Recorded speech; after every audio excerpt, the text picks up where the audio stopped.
Yeah.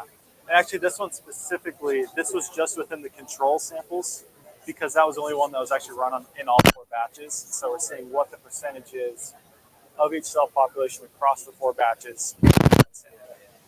Yeah. So you don't necessarily expect to see these biological variants. Yeah, exactly. I think that that's something we haven't necessarily we don't have that golden ground truth of what exactly we'd expect right now. So it's still exploratory, but yeah, at least seeing some type of reduction, I think, is hoped for. Right. But yeah, that's a great point.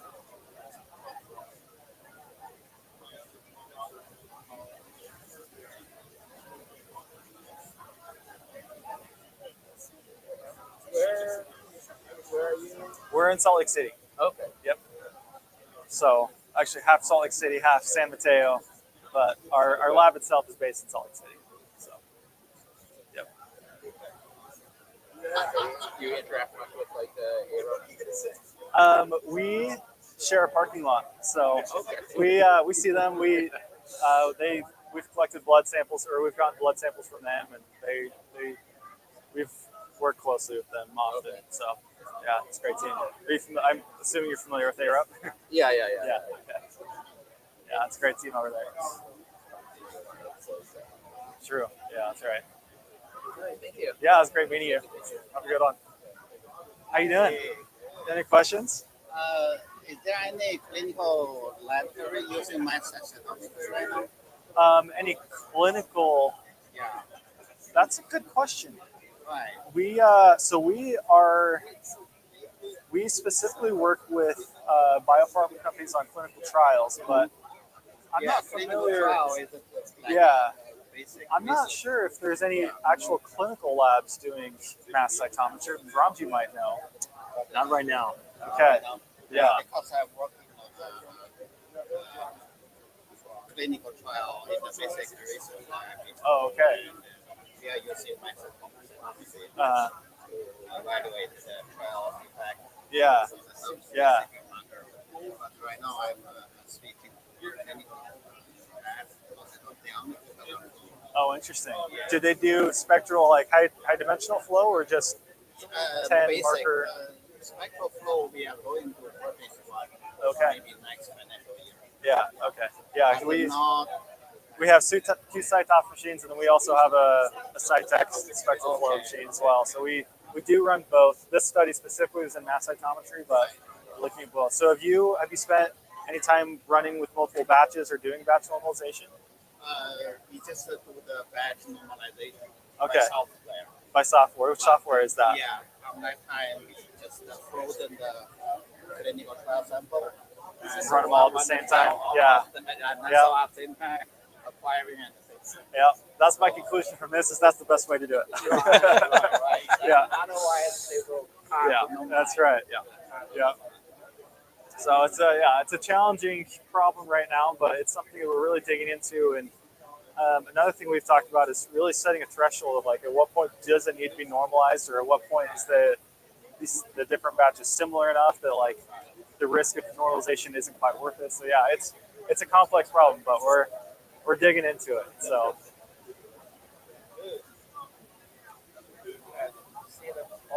Yeah, that's right. We're trying. That's right. Somebody's crazy enough to do it. Yeah.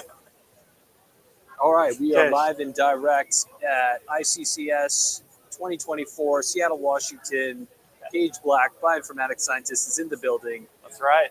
All right, Gage, break it down for us. All right. So today we're talking about our work in batch normalization, specifically in mass cytometry, but also applies to spectral cytometry. So really the problem is every time you run your samples in different batches, you're bound to get some type of technical variation applied to your study.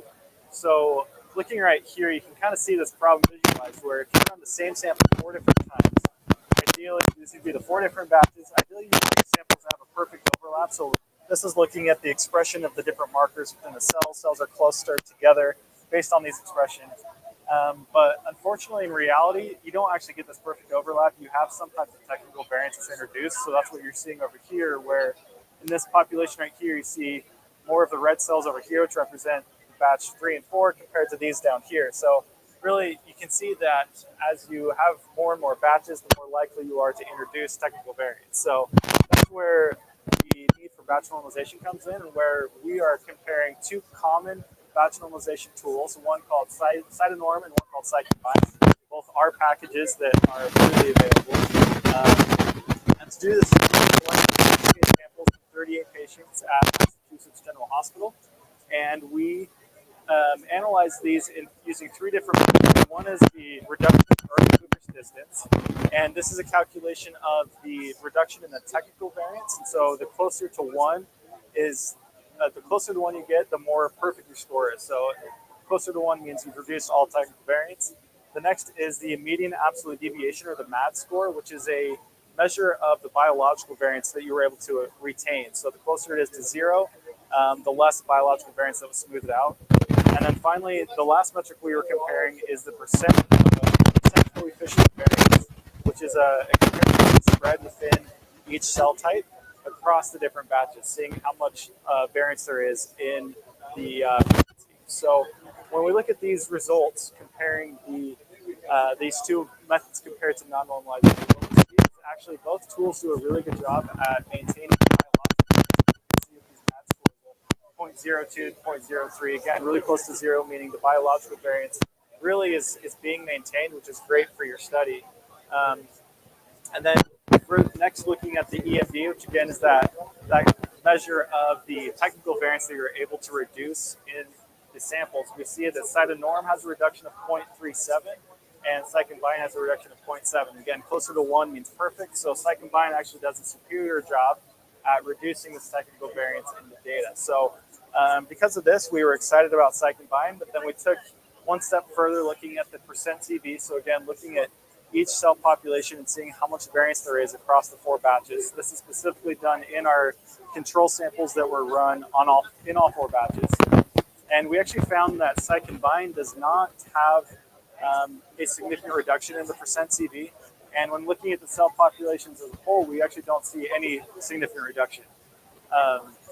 We do see that the percent CV is lowest when you're looking at the more common cell populations, and as cell populations get more rare, the CVs start to go up.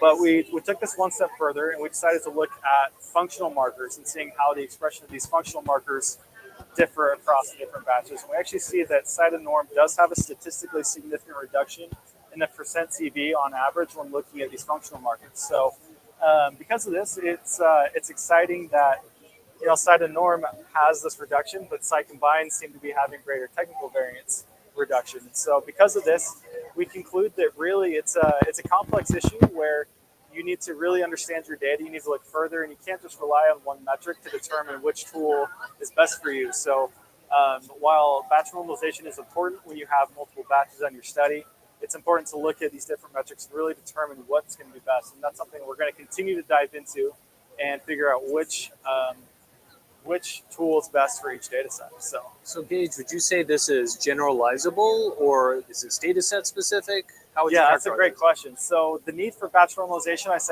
would say is generalizable. Mm-hmm. It's very rare that you're going to have a perfect run across multiple batches. I think that the results here are they're applicable to this data set, and it's something that we want to look further to see how the numbers change as you look at these different data sets, because each sample is going to be different in its own way. Each indication is going to be different. And so, it's really hard to give one very clear answer. Outstanding. All right. Well, thanks for joining us today here at ICCS. Great time. Go flow cytometry. Awesome. Thanks, Gage. Okay.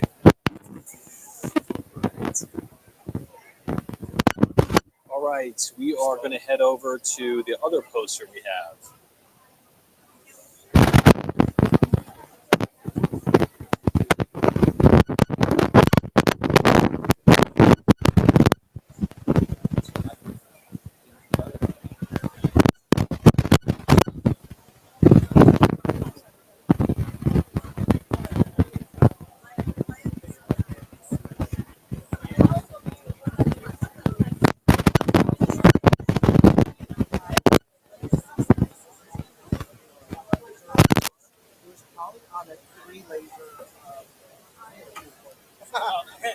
That's okay. Go up there. It's not. It's not on right now.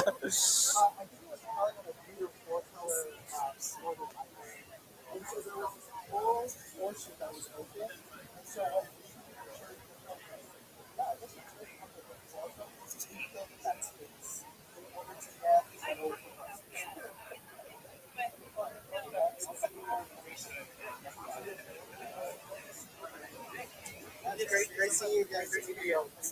See you later.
Yeah.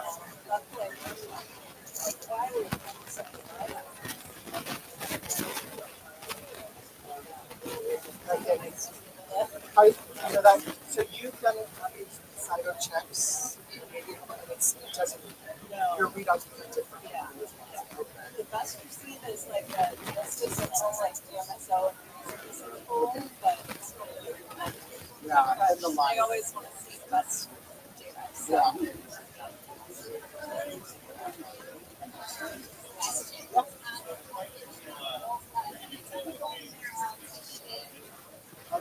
So we have it.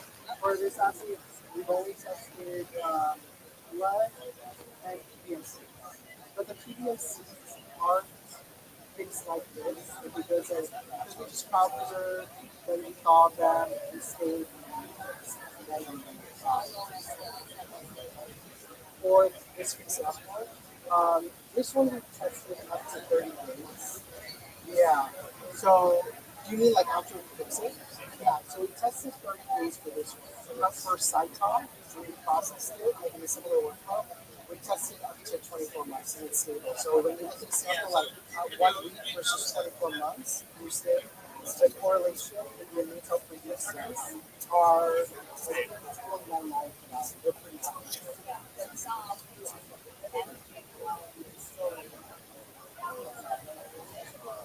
So for this one, for at least the specific ones that we chose, we don't use to destroy the epitope. It can stay, and then when we actually look at like when we're quantifying the use population, the frequency is similar. Overall, qualitatively, having but it do take an investment of the film, finding the ones that work well with the kids in order to get something that makes sense. The nice thing is, KSP has done a lot of R&D work for some job where you process samples. A lot of that heavy lifting we have done already. So we can test it on here and then we can switch it. Yeah. What are you involved? I thought that you were working on fresh blood. Yeah. So it's back. Yeah. Well, what's the biggest pitfall or approach to doing live blood processing that you've experienced with the clinical trials? Yeah, the biggest one.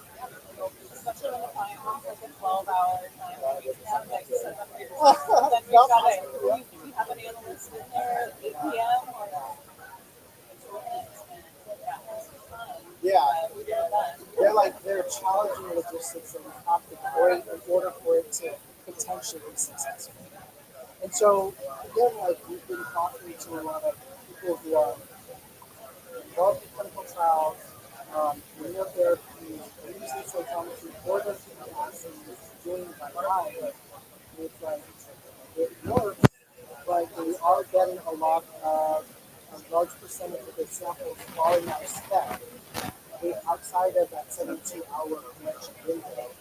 And so we're hoping that this becomes a doctor, but we just started to become a doctor because we have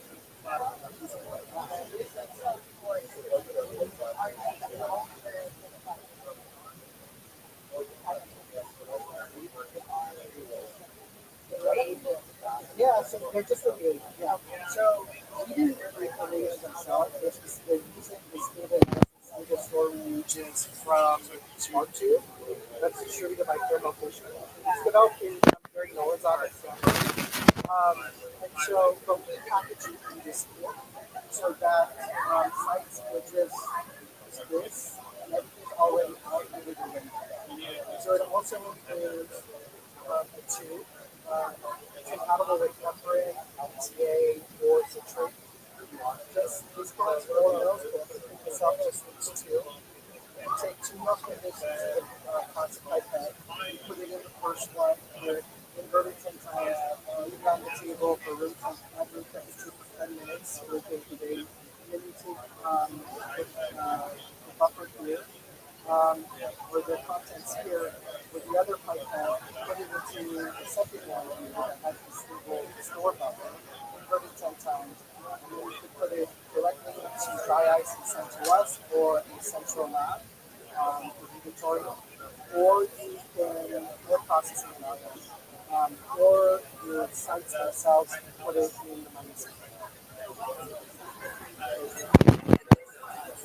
So there's okay. So the smart tube itself, yes. So the smart tube, they have you can either just use their reagents, in which case you try to package it like this and package it. They do have those tubes that have the ampules in the middle, where it's like if the tube itself, you collect blood into it, or you just add to it. The tube has the stable lattice, and then you put it into an instrument that incubate it and rotate it for 10 minutes, and then it will crack the ampule, and that releases the stable store, and then you put it. And so basically, everything can be done in the site. That's the difference. Yeah. The trick is that you need the physical instrument at the trial site, so this doesn't need any Yeah, that's the physical. problem with exactly.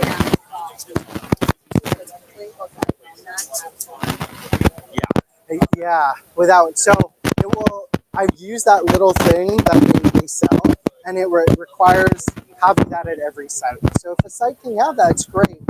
There is another thing too with like the ampule itself is glass.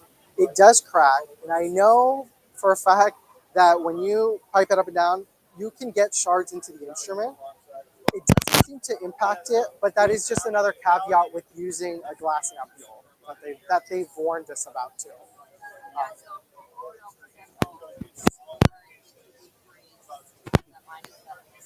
Yeah. So yeah, I think in it could be, but a recommendation to keep everything consistent is stored below -70, in -80. Yeah, and we have some sites that we've worked with that don't have a -80 on site, and so we've worked with them to solve that logistically two ways.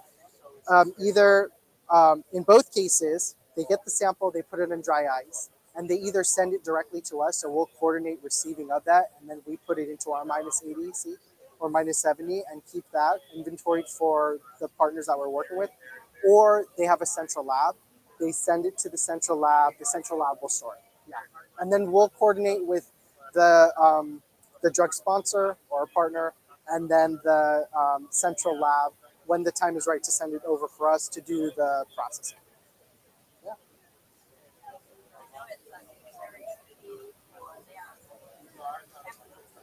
Yeah.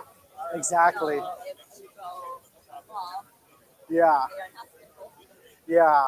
That's true. It's something that I'll check with the lab team. I'm pretty sure we've done a test in some case where it's like if it drops, what happens? Like if you were to go from -80 to -20 or something, or to room temperature at one point, what happens? Because yeah, we should. Temperature excursion study? Oh, I've not heard that like term. Okay, so I'm sure so we haven't done an official one, but I'm sure we have some of those numbers. So we'll look into that. Um, if I look you up on LinkedIn, will I find you? Okay, let me um, let me take a picture. I can take Okay, of your thing, and then we'll connect with you too. If any of you want a kit as well, like we're happy. Just let us know and we'll send it to you. Yeah. Okay. Kind of along those lines, can you sort of put in 2 mils of blood, you said, Yeah. at the beginning? So should be plenty of cells at the end that you could aliquot and have several aliquots at the end Yes. go into the freezer, so Yeah. then it's not another problem. It's Yep. like one sample and that's all you have. Yeah. Exactly. So that's what we do too. Is like after we've like thawed it and stained, we can also aliquot. And so anytime we need to go back, because just life happens. Like if there is any problem with the run itself, we have extra stored with there. And there's plenty of leftover that we can do an additional run, or we can append to the first run. So yeah, it's not a one and done and that's all you've got sort of thing. We've got yeah. Awesome. Well, it was great meeting you. Yeah, absolutely. Great meeting you too. Awesome. Hey, Hello. Hey, how's it going? Good to meet you. You guys have met already, right? Yeah, great to see you. Yeah, yeah. Awesome. Well, maybe Justin, this is perfect poster tour time. I could bring you through a little bit of what we had developed in our lab. So this is so the work that we did was we designed and developed a 25 marker spectral flow panel that's compatible with fixed whole blood.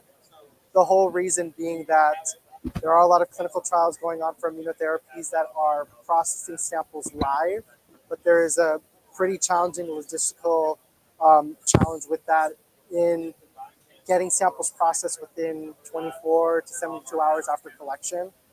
And a large chunk of those samples end up falling out of spec because they can't be processed within that window. Right? Yes. And how do you solve it now? So right now we're using cytotoxin. Oh, yeah, So that's the only method we have right now. yeah. And it's pretty good at being stabilizing of the markers. Yeah. But then we haven't done that long of a study that Yeah. Yeah, what they recommend you can go out to, right? It's like Yeah. 3 weeks or something. Like, so the one problem is like, when you ship those samples from clinical sites to the vendor, like whoever is doing the flow. Yeah. There's always delays Yeah. from time to time. So you Exactly. have like some samples arriving in like within like the stability test. Yeah. There are some which mean you need to extend those stability tests like further before they Yeah. arrive. Yeah, they don't arrive. An instrument isn't working. They're backlogged with other projects, other samples. Just all of those come into play at that point. What I look when I look at the final data, Yeah, I see there is some loss of certain samples. yeah, The quality of staging or the Yeah. sample versus as yeah, differences. So if you ask the CRO, they know, and we had a bad sample. yeah.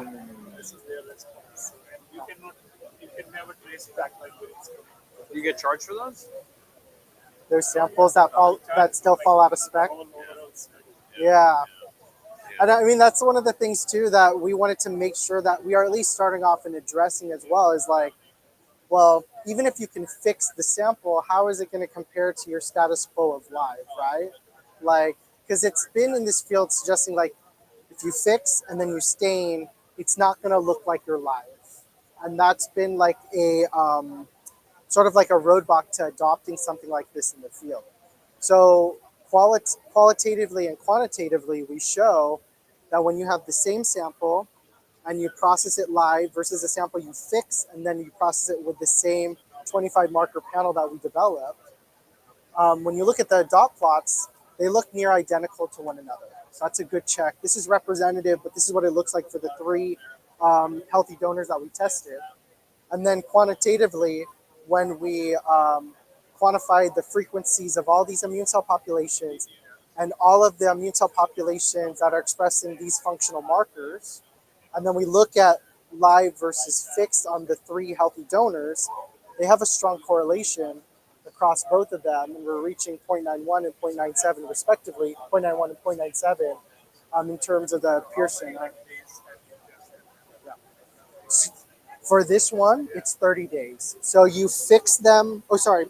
So these samples were fixed within 2 hours of blood draw. And then then the samples were stored for 30 days. Is the fixation is it complicated? No, it's right here. It's good. Yep. So we use these Toku kits that we developed. We have 8 active clinical trial phase 1 and 2 globally that are using these ones. Not specifically for spectral, but for mass cytometry. But it's the same workflow.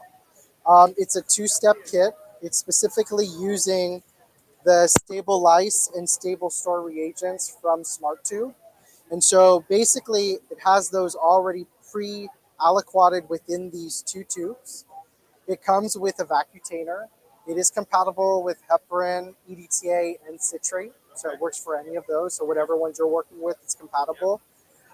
This collects about 4 mils, but you only need 2 mils for the assay.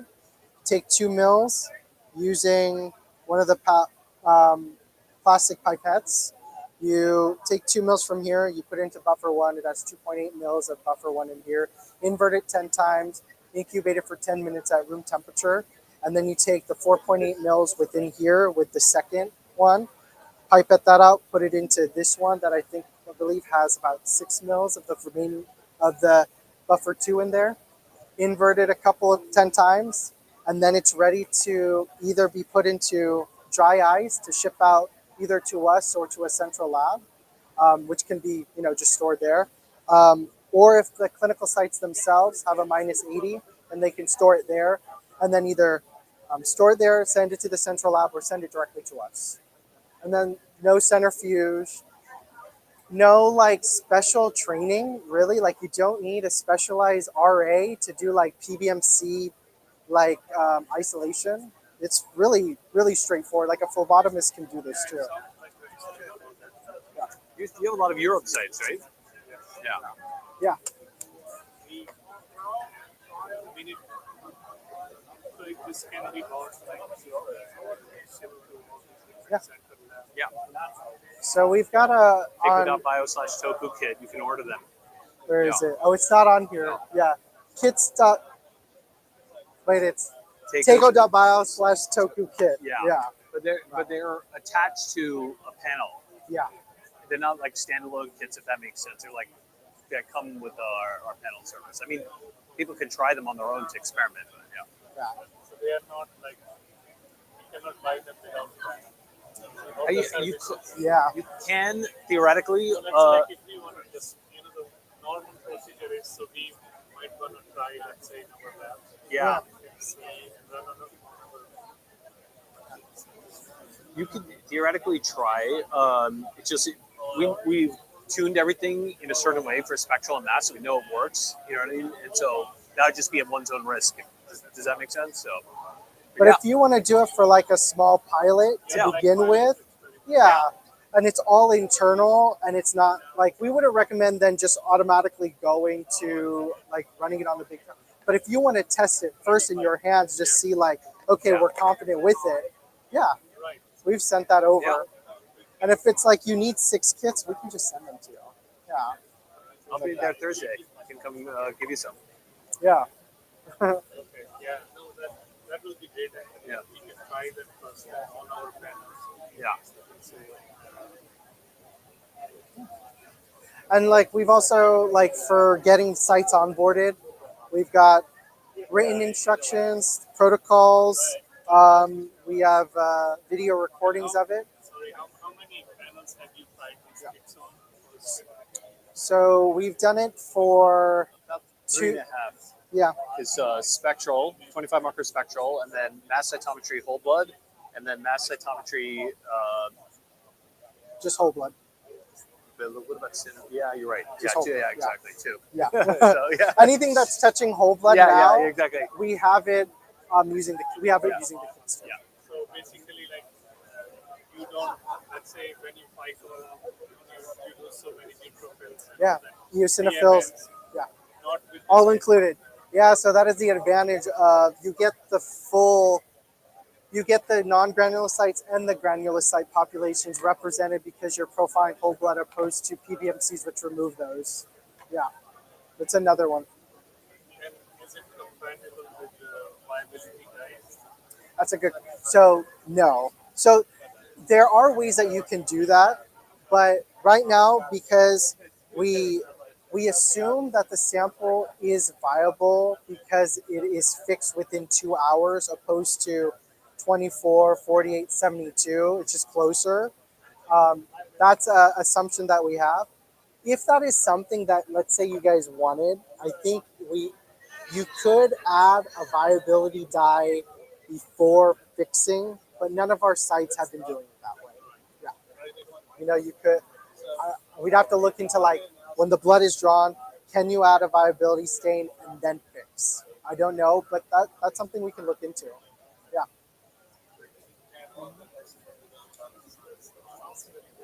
Yeah. So would it be a crazy idea to send kids your way? Yeah, I mean, I can talk internally, so we have like, the thing is actually if we are changing any protocols, Yeah. the SOPs. Yeah. It has to be implemented globally. Yeah. Like Sanofi. At least for the clinical development side, that's how we practice. Yeah. So including like we have a clinical biomarker team like our equivalent sites in Yeah. Frankfurt, Yeah. France, Yeah. and also new one in China. So it has to be implemented across. Yeah. Yeah. So for that, we need to discuss. Yeah. Of course. So we have to follow. All these people need to be come together to discuss activities. Yeah. Yeah.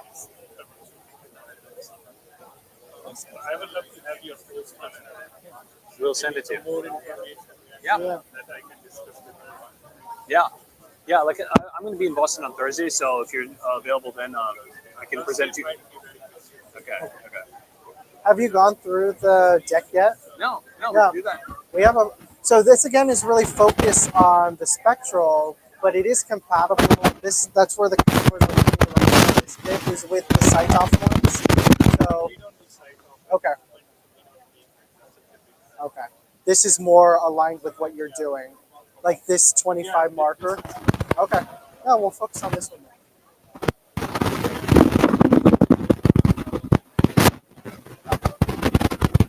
Awesome. And this, again, this covers most of what you're looking for, like for a broad immunophenotyping panel. Yeah. No, there are some different panels for it because we cover Vaccine. different trials, including in immunology, inflammation, Yeah. sometimes neuro as well, Yeah. So you tailor them a little bit. oncology. Yep. So it has a lot of different things. Okay. Awesome. Each of our the teams that deciding on those biomarkers, Yeah. including our CTO side and that was it's mostly the preclinical teams they start discovering those biomarkers very early on. Yeah. That goes Yeah. Translate it. that time. We have to follow that. And you guys are using a Cytec? We Cytec. Okay, cool. have a site that fully validated from CFR. The Aurora one? Yeah, Okay. Nice. Yeah, that's what we use too. we have SciTech in the research core lab. Okay. So like we have like 3 or 4 the same. Okay. Yeah, so the output, same thing. I mean, just like the process that we would be doing is probably really similar to the process you guys are doing in terms of staining, in terms of through the instrument and all that stuff. Yeah. Internally, we don't run so many studies sound so Okay. simplicity is like Yeah. cell card that is where Makes sense. Yeah. They're good. you guys permit-wise for specific reasons. No, so you have a guide. So this one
single tube. These A single tube, and then you put them into, yeah. So you collect in these, so they're the normal, Yep. and then you take 2 mils from this using one of these Put it into this one. How much is this kit? $45. Yeah, 45 for the kit. Yep. Can you email me this poster and also the phone information? Yeah. Are you on LinkedIn too? Okay, I'll why don't I'll take a picture of your thing. I'll find you on LinkedIn. Yes.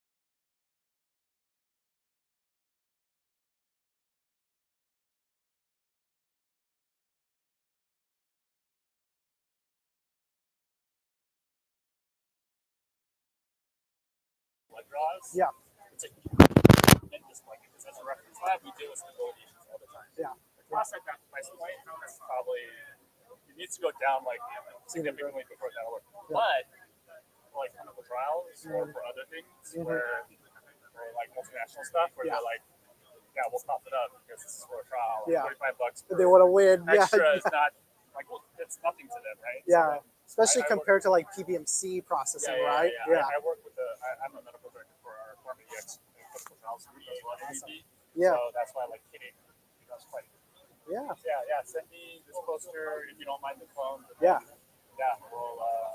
Absolutely. And if you guys want to meet with us too, I mean, we're in the Bay Area, but our lab is in Salt Lake City. Our CSO is there as well. So if you guys want to meet with us, Is that what you guys mainly serve right now? Like CROs and pharma? For the, mainly pharma. Yeah.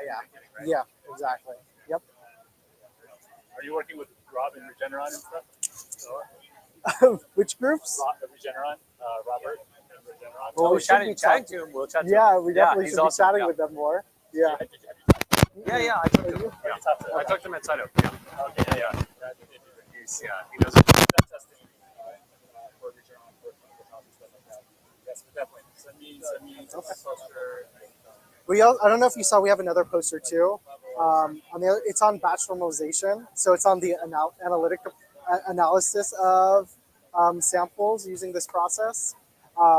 It's on the other side, cytonorm and site combined comparison. Yeah, it's 205. Yeah, awesome. Right, we are live with JAJ, Justin H.R.L. from Takeo Bio, VP of Business Development, Seattle, Washington, ICCS. Tell us what's going on today. Okay, well, got a good crowd showing up at our poster. We've got 2 presenting. This is one of them.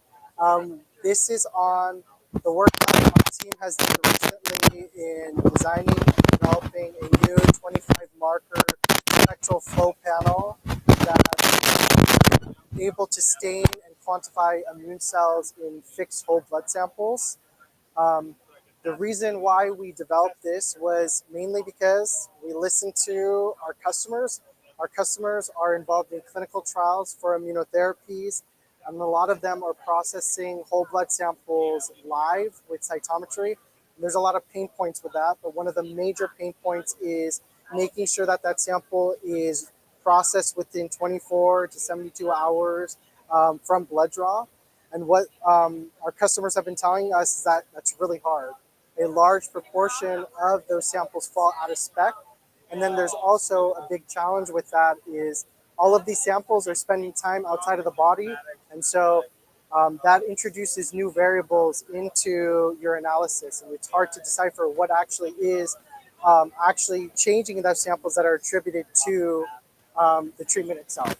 So real quickly, what we did was we took that 25 marker panel and we stained both live samples and fixed samples, 3 healthy donors, and compared them and see what they look like qualitatively on dot plots and quantitatively when actually looking at the percent frequencies of each of these cell populations and functional marker subsets. So in total, there were about 72 that we quantified. When we look again, dot plots between live and fixed in a representative sample look near identical to one another.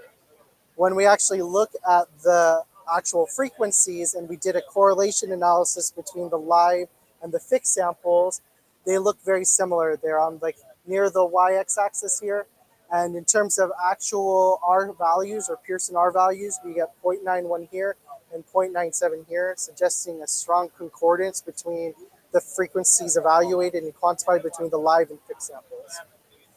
So that's how they look compared to live and fixed. We also then wanted to run some tests to look at if this was to become an assay, how accurate and reproducible is this assay? So in terms of reproducibility, we did run intra-run and inter-run analysis. So we looked at replicates within a run and replicates across a run for 3 healthy donors for the fixed samples. And we were able to achieve CVs in the low or mid single digit range, 5% for intra-run, 7% for inter-run. And then in terms of accuracy, we did perform fluorescence minus many experiments. So we had 4 cocktails that we tested. And basically, when you remove any of these and you try to quantify their levels, our cutoff was we didn't want to see anything below 1% positive. And for all of the markers and fluorochromes combos that we tested, we achieved that. So accuracy check, reproducibility check. So ultimately, what do we want, or we're hoping, is that clinical trials can take advantage of this. They can use our Toku kits, these ones right here, which use the stable lyse and stable store reagents that we use for the fixation for this poster, for these experiments. They'll use this as a replacement for live whole blood processing. So they basically use this, they preserve the samples, they fix the samples, they put it in the -80, and they can preserve the samples for up to 24 months. So streamlining the process, keep samples within spec, have results that look more closely to what is actually happening in the patient, and hopefully increase trial success. So again, I'm Justin. My email is justin@teco.bio. I'm at Teco. We make high dimensional cytometry simple for clinical trials. And so if you want any more information, email me or message me on LinkedIn and we can talk more. Justin, can you tell the listeners about the stability? How long were the samples stable for in the fixed? Yeah, so specifically for this poster, the samples were stable for 30 days. But when we use these kits also for mass cytometry. And with mass cytometry and the 41 marker panels that we have developed, the stability for that is up to 24 months. So they can stay in the -80. And if you basically process a sample that was stored for 1 week versus that same sample stored for 24 months, and you do something similar to this, the correlation is above 0.9 for that assay as well. So it suggests that you can go out to 24 months and you would expect the same results, even if you process it nearly immediately afterwards. Perfect. Thanks so much. Awesome. Hey,